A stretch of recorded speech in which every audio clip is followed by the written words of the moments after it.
Welcome back to Season 6 of the Group Practice Accelerator podcast, brought to you by Polaris Healthcare Partners, where we leverage decades of healthcare and business experience to drive growth in successful group practices just like yours.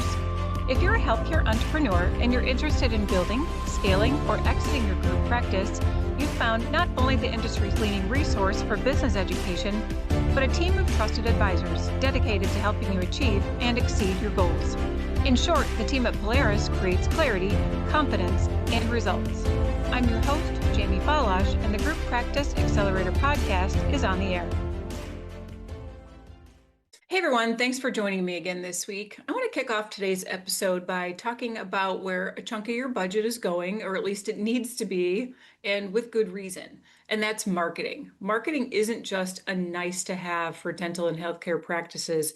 It's really a core part of staying viable, growing, and serving patients effectively. Even though care quality is really paramount, patients still have to find you, trust you, and choose you, whether your business has been around for years or whether your plan involves acquisition or de novo addition. So we've got to consider marketing at all turns. And that's where marketing becomes really essential. We know that word of mouth can be really powerful, but we can't rely on that for our entire patient population. We need to attract new patients, treat them like they are our only patient, and build trust before those referrals can start rolling in. You know, it's a crowded market out there with providers on every corner, and we have to position ourselves in a way that really establishes our brand within the community, and that gives us the transparency and the data to rest easy knowing that the work we're doing is actually working, or whether we need to come at that patient acquisition angle a little bit different. And there's a way to do this without breaking the bank. And since you already know we're here to provide best-in-class resources to help you grow your group practice, I have invited a friend of Polaris to the show today who lives and breathes healthcare practice marketing, and that's Travis Marshall, president of Mod Marketing. Travis, welcome to the show. Thanks, Jamie. Thanks for having me. Happy to be here. Marketing is a pretty broad topic to cover, but you and I have had some discussions leading up to this podcast, and I really think that what you have to say will impact practices because, like I mentioned in my intro, some still see this as it's kind of a nice thing to have, but all of our referrals come from word of mouth. We know that doesn't work. Right. So why don't we start with, I'll let you introduce yourself, tell us a little bit about Mod Marketing, and then I have a bunch of questions for you. Awesome. Thanks again for having me. I'm Travis Marshall. I'm the president of Mod Marketing. We are a full service performance-based advertising agency, and we work with clients as much as they need in the smallest capacity or full service outsourced marketing department.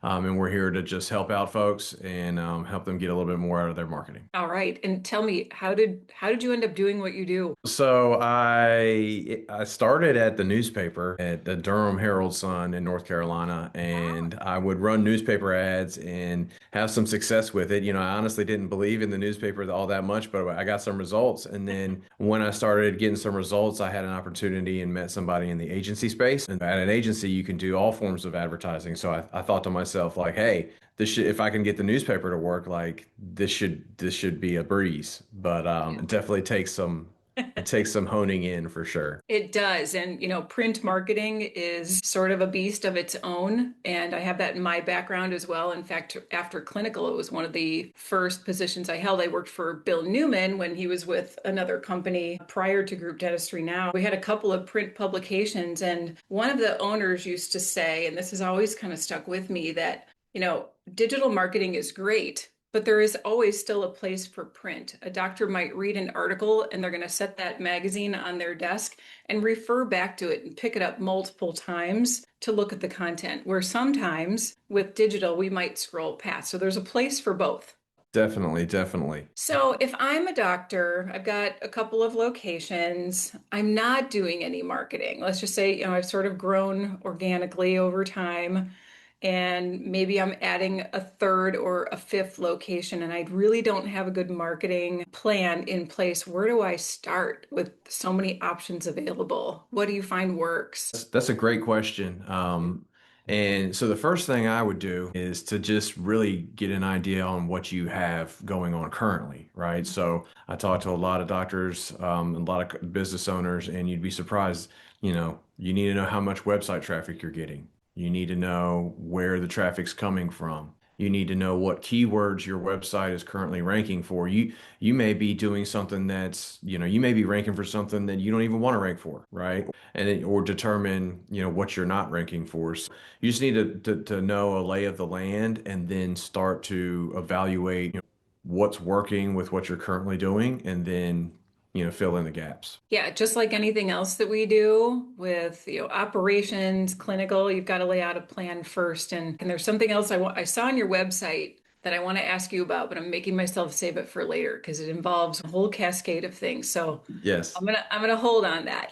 Okay, we'll hold on. But Yeah. there's a lot of stuff out there. There's a lot of people selling this stuff, Oh, and they yes. come and they say, try this, try that. But you need to understand where you currently sit right now, Exactly. And that's why. and then make a plan. Okay, Sure. And I'm glad that you're here because you have a process for this. So I'm not going to jump definitely. ahead. How can I determine where I'm actually getting patients rather than just, I got a click here, I got an impression there. We see a lot of impressions or a lot of likes on social media. How do I know where my patients are really coming from? The best thing that I've seen is, there's definitely tracking out there, but there's also phone call tracking and phone call recording that can give you attribution, which is just simply where is my conversion? Where is this lead coming from? And then with AI out there now, it can monitor these phone calls and it can, trigger keywords like new patient, new to the area, new services. So if you develop a way to identify what's the attribution of these leads, and then you can really lay it on top of, okay, well, this is my book of new patients for the month. Here's my list from the marketing company of all the leads and recorded phone calls they got. It's just a matter of matching up, the people that we touched and provided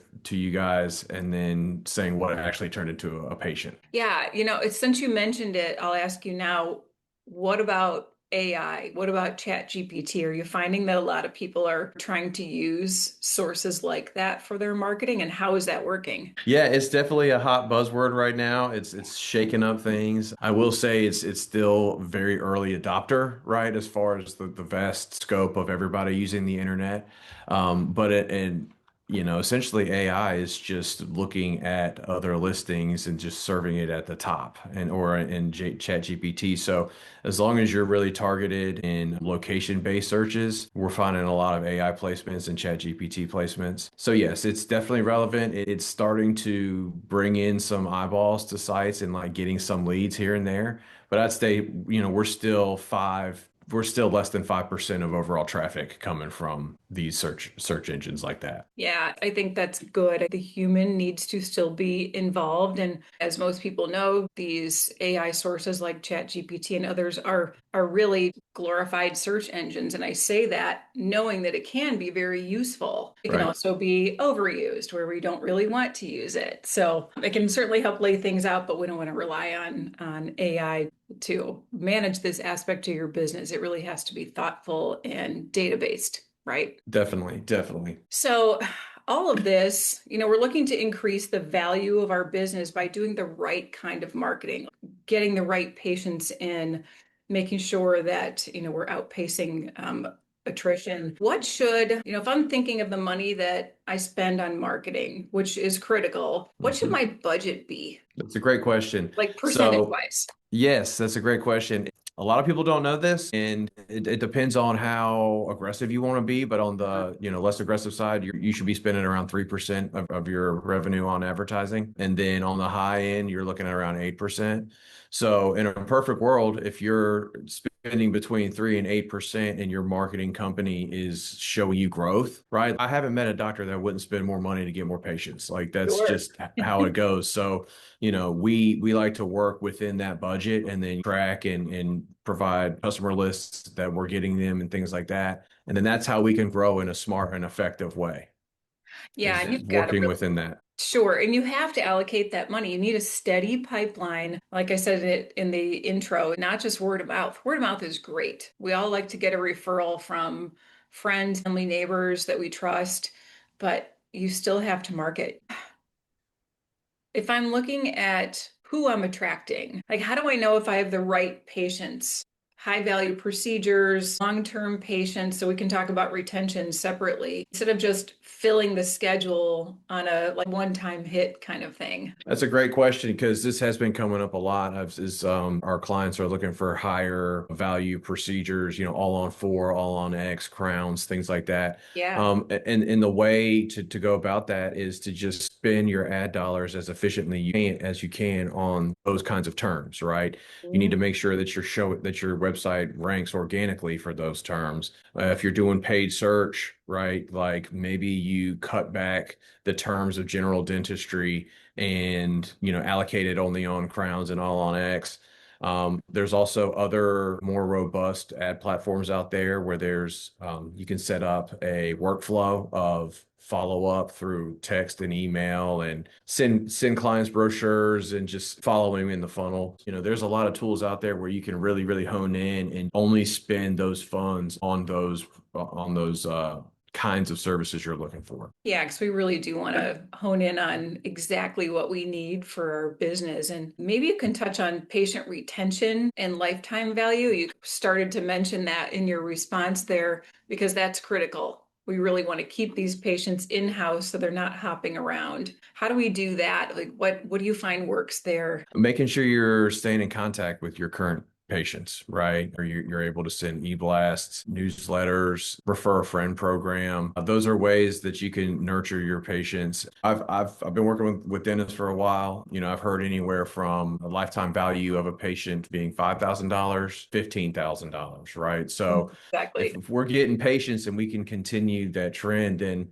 that's your ROI conversation right there, right? Like if we can determine what our average value of the patient is, apply that to the monthly new patients we're getting, you can run the numbers and run the math in a way to actually plan out like, hey, I want 10 new patients a month, right? Well, if you're doing that based on what we're currently converting at, you need to spend this, right? Or we need to be in these areas. And then you just watch it because Jamie, this stuff could fall apart real quick. I Oh mean, if yeah. somebody's answering the phone wrong or, not answering the phone or the phone tree message is too long and people are tired of sitting on there and listening to it, I mean, you'll just waste money. So it definitely takes a village. Yeah, it does. And actually, you beat me to the punch on my next question was kind of how do we use all this data to increase the value of the business? I'm sure there's more to say there. Yeah, so I mean, it's really just high touch communication with the team, the doctors that we're working with, or that your marketing company is working with, and then it's about being as efficient as you can, and not to get into it too fast, but our fundamentals. That's kind of our flagship. That's That's how my we next operate. question anyway. Just go with So it. so so we have our fundamentals, and, Yeah, to take it back a little bit, when I told you I started at the newspaper company, I thought to myself, well, now that I can do all of it, this should be a breeze. yeah. But it is not the case, right? It's a completely different story when you are held accountable for the entire spend. So really, I say this all the time, there's no silver bullet to this. And anybody who tells you there's a silver bullet, you need to run because they're going to take your money and they're going to go to the Bahamas and then they'll just go find somebody else to give. What really works is being as efficient as you can. So we have our fundamentals. The first thing that's the most important is your website, right? What Yes. does your website convert at, right? Do you convert at 2%? Do we convert at 3%? Industry standards 2%. First thing we do before we come in is say, hey, can we add a chat tool here? Can we add, this new patient special here just so we can increase the amount of action you're currently getting. Right? So it's about you don't want to send ad dollars to a website that's not converting at least 2.5, 2 to 3%. Right. So that's where we come in. We can come in and really evaluate, okay, what are we doing? Right? What can we fix? Let's add some more things to it. Let's get it converting higher. Then we can start talking about doing some of the other ad dollars, right? So things like reputations, number two, right? You can have the best ad campaign in the world, but if you have a terrible reputation on Google, you're never going to get Oh, patients, right? We were just talking about friends and family. Google reviews are pretty much like friends and family reviews, right? So that's something that we definitely recommend folks lean into. You got yes. search engine optimization, right? That's does your website even show up for the keywords? Like, do you want all on X? And do you even rank for all on X? Those are things that, you can get really sideways if you're spending all this money on an all on X campaign, but you don't even foundationally rank for that, right? So, And we are all, let's just admit it, we're all lazy when it comes to a Google search. We look page one. Who goes beyond page one? absolutely. We do a good job of making sure that we're setting you up for the best potential chance to get that conversion, right? To get that lead submission because it is a numbers game. If we can increase the conversion rate by 3% or 2%, then I'm saying, okay, well, let's get more eyeballs on your site, which is going to get you more opportunities. And if you guys are doing what you need to do, it will be more patience, right? Yes, So agreed. it's not rocket science, but you just gotta make sure you're stepping back and actively making changes and responding to the data. Yeah, exactly. If you're not using it, what's the point? Right, right. Right. And I'll interject here because I know there's more to these fundamentals that I want to keep going through. But what I wanted to ask you about what I saw on your website is this is a process. Like you do this in order and for a good reason because you Definitely. know what works, right? Definitely. This is our process, and we tell people our narrative never changes, and this happens so many times before where, something's not working, right? We're not getting as many patients as we normally have. Well, then let's back up. What's going wrong with these fundamentals, right? Do we have a chat that's not working on the website, or did somebody who's supposed to be receiving the lead forms, did that fall off, Ah, right? Or do we have a bad reputation, or hey, we're not ranking for these keywords that we're trying to make our primary focus. So I'm rambling a little bit because it is a lot. Like that's it's a ton of okay. stuff because there's so many different things to choose from that our system gives a good blueprint on how to make a little bit of sense out of the chaos. Well, and that's just it. You said it, it's a blueprint. And Mhm. you've been doing this for 25 plus years. I recall from a previous conversation that we had. So you do know what works and you have the data to back it up. And I'll ask you a little bit about dashboard and data later, but let's stick to the fundamentals for now. What about social media content in advertising? Definitely need to be using that. It's best if somebody's there at the store, at the practice, that posting things. A good mix of fun, promotional, community based. And the funny thing is that when I first started doing this around 2010 or whatnot, we would tell people not to do Facebook because it was so bad, right? But like Yeah. now, it like people we call it the broadcast, it's the digital broadcast TV because literally everybody has it and they're checking it like 15, 20 times a day. Oh, yeah. So that's how you're going to create your brand. You never know who's out there sharing and liking and following. So it's important because you can reach a lot of eyeballs and you can do a lot more on social media than you can with getting on broadcast TV and spending $10,000 a month for Oh, yeah. 10 spots. I mean, you can get reach a lot more folks with social. Well, and not to introduce ageism here, but some of us old dogs had to be taught new tricks and use social media, where younger people today, it's second nature. They're good at it. So if Definitely. you have somebody in your practice that has a good reputation themselves, start there, right? Definitely. Yeah, because that can Definitely. And impact. of, But and of they're course, really good with we the can, content. yeah, of course, we can help with those things. We've got graphics and everything, and we'd like to be an extension of your team, right? So we're here to support in any way, whether it's to post it all organically or to help guide it. Yeah, that's one thing I wanted to mention. You did say that you can help with the content creation too, which some people just don't have the time or will or energy, or maybe there's not someone in the practice that's kind of their little niche. So I think I That's like right. that you manage that too. In looking back at your list of these fundamentals, third-party listing partners, tell me about that. So third party listing providers, that's a great question. Essentially, what we want to make sure there is that, you may need some third party leads here and there, but for the most part, you should be driving all the traffic to your website to get your leads because I've been in a lot of CRMs and those leads that come off of your website just close at a significantly higher rate. Oh, So yeah. it's money better spent in that aspect. Well, and in my understanding, it's lead lists that you get. And these are not people that have raised their hand to be contacted by you. So that can get you in some other hot water if you're reaching out to people that Yeah, have. you want to be careful. Yeah, yeah, there's some laws around that. So what about database marketing? Database marketing is it's that's kind of like what we were talking about earlier with nurturing your customer base and your patient base.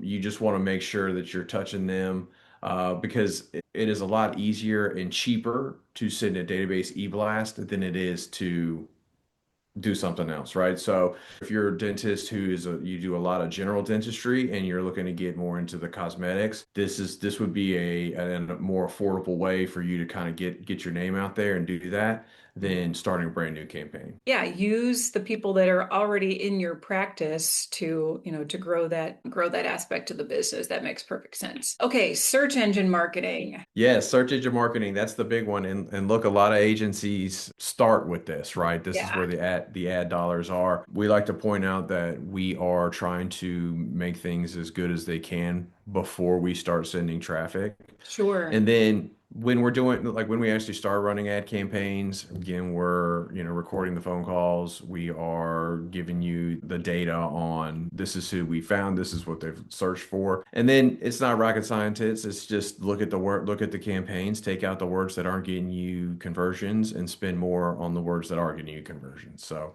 Yeah, I like what you said about not just, running into that. Like you've got to set up website, reputation management, and keep all of these things in order because all the SEO in the world isn't going to do you any good if you're not set up properly. Got to have a good correct. foundation first. So that kind of leads me to retargeting and remarketing. Yeah, so this one, this was a little bit different too because we can't retarget people on dental websites, unfortunately, per Google. But what we can do is definitely target folks that are searching in the area for dental services, even if they haven't been to your website.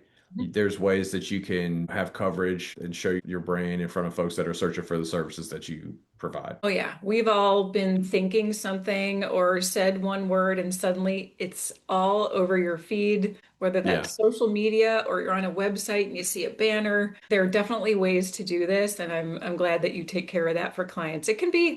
It's time consuming. And really, what we want people to focus on in the practice is treating patients. Okay, last one in this list of 9 processes that you have, traditional media. yes, and we touched on this earlier. So there is still a space for traditional media. You don't want to survive on people only searching for a service that you have and then showing up. You want people starting with you, right? We don't want dentists near me. We want your practice. Yeah. Like go straight there, right? So that's what this does. I like to put in this bucket to OTT or connected TV over the top is trending. It's just streaming, right? Like Hulu, YouTube TV, things like that. And that's growing really, really fast. So what's we've seen it to be a really big benefit is that one single point practice, maybe 1 to 3 locations. Maybe you don't have the budget to get on TV and really brand yourself, or maybe you're in a market where it's just expensive. You can spend a fraction of the dollars and get on like connected TV and have a real tier 1 look and feel, right? Tell You're me in a what that means. Explain that to our audience, OTT. So it's over the top or connected TV, and it's essentially means that people watching TV streaming. So they don't have cable or broadcast TV. They are streaming through Hulu or YouTube TV or a Roku or something like that. Gotcha. Okay. That makes Yeah. perfect sense. Because everybody has like 5 to 10 different Of subscriptions course. that they're streaming now. So it's getting fragmented, but that's why, you can really get a tier 1 look and feel and hit people watching TV, watching Fox News, CNN, HGTV, and it's a fraction of the price. So it's been really effective for our clients. Yeah, a great opportunity. Okay, so now let's say I'm one of your clients. I've got 5 locations. How do I see all this data? Do you have a dashboard for that? I know. Yes, great question. We've got a dashboard.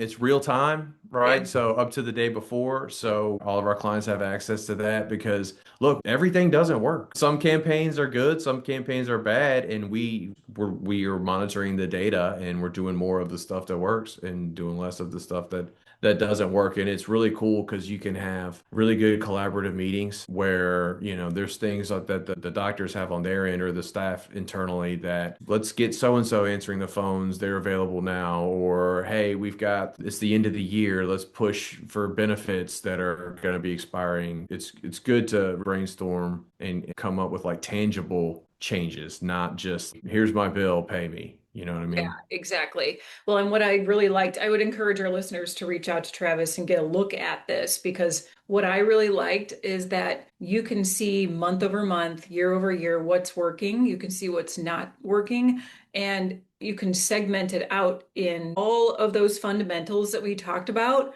There's a little tab for each of those. So you can see how every little piece is working. So I really like that because people like to have their hands on something that shows them what their money's doing for them, That how it's impacting the value of your business, right? At the end of the day, that's what it's all about. Well, Travis, thank you so much. This has been really informative. I really think that we have a lot of people out there that try to do marketing on their own, and sometimes that is okay. But I really feel like if you work with somebody professional like you, that it can make such a big impact on your business. And it isn't just a nice to have, it is a necessity if you want your business to grow.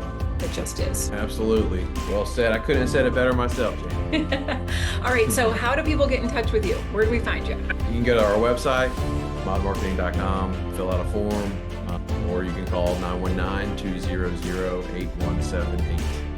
All Call or right. text. Okay, I will put that in the show notes so people can find you easily and get in touch. So thanks for being with us today. And to our audience, we love the questions that you all send us. So keep them coming and we'll keep delivering the content that you ask for. As always, if you want to learn about any of our Polaris expert advisory services or gain resources, or maybe there's a topic that we haven't covered that you'd like to hear about, you can send us an email to info@polarishealthcarepartners.com, and be sure to visit our website at polarishealthcarepartners.com, where you're going to find weekly articles to grow and support your healthcare business, along with access to all podcast episodes, events, and a whole lot more. Thanks so much for being a loyal listener and subscriber. If you enjoyed today's episode, please share it with a colleague and be sure to leave us a rating on any of your favorite podcast platforms. We'll see you on the next episode of the Group Practice Accelerator podcast.